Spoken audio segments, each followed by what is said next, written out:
I don't remember exactly when it started. Maybe it was in school when a B+ felt like failure.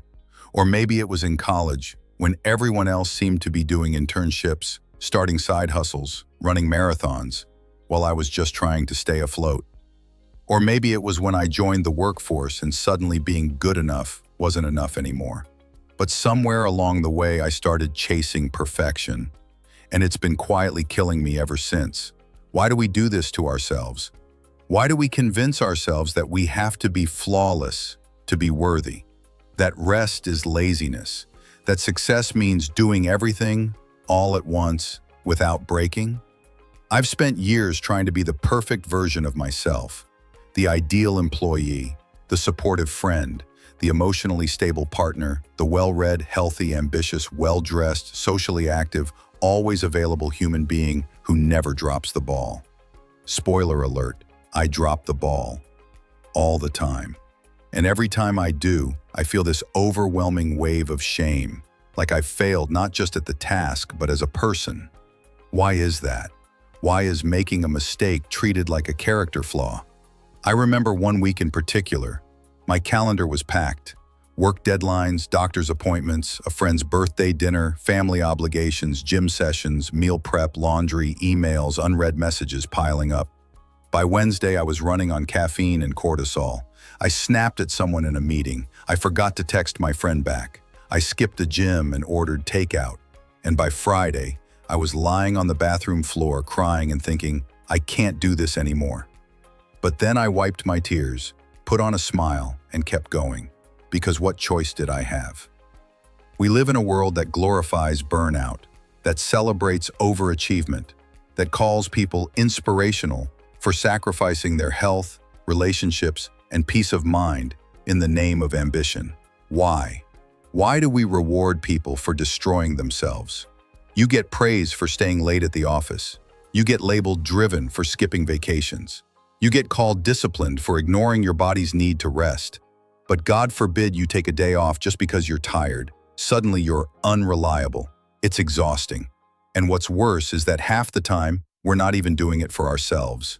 We're chasing some impossible standard set by society, by social media, by this idea of who we should be.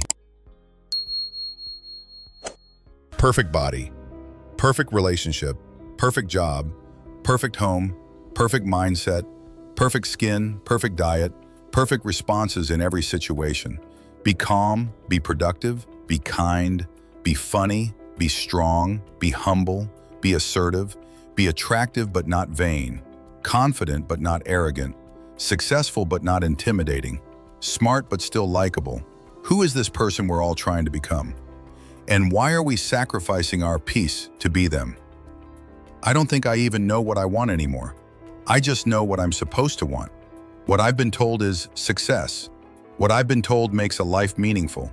But I've had moments, quiet ones usually, when no one's watching, where I've felt the tiniest spark of rebellion, where I've thought, what if I just stopped? What if I stopped trying to be perfect and just let myself be? It sounds simple, but it's terrifying. Because letting go of perfection means facing everything you've buried underneath it. The fear of not being enough, the fear of disappointing others, the fear of being ordinary. And that's what it comes down to, isn't it?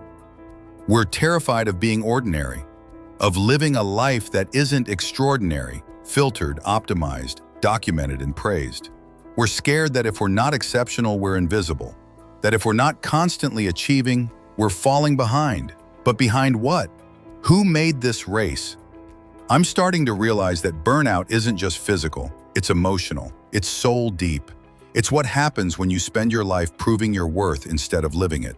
And it creeps in slowly. It's the Sunday night anxiety that ruins your weekend. It's the guilt you feel for taking a nap. It's the tight chest when your to-do list isn't done. It's the way your joy quietly disappears, replaced by obligation. So how do we stop? I don't have a 5-step solution, but I know this much. We have to start by questioning the rules. Who told me I have to answer emails at 10 p.m.? Who told me I have to be in the best shape of my life by 30? Who told me that my productivity determines my value? I think we need to start saying no more often. No to unrealistic standards.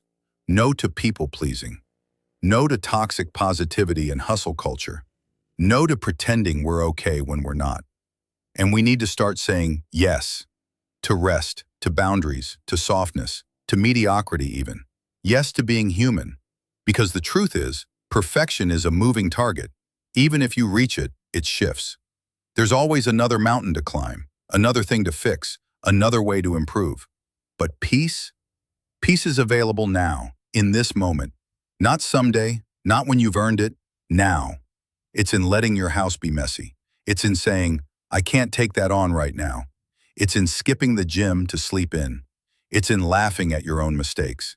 We talk a lot about self-care, but maybe real self-care isn't candles and bubble baths. Maybe it's allowing yourself to be deeply, unapologetically imperfect and still knowing you are enough. I'm tired of chasing someone else's version of success. I want to make space for a life that feels like mine. So if you're burnt out, if you're tired of performing, if you're slowly crumbling under the weight of being ideal, you're not alone. You don't have to prove anything. You don't have to earn your right to exist. Let that be enough.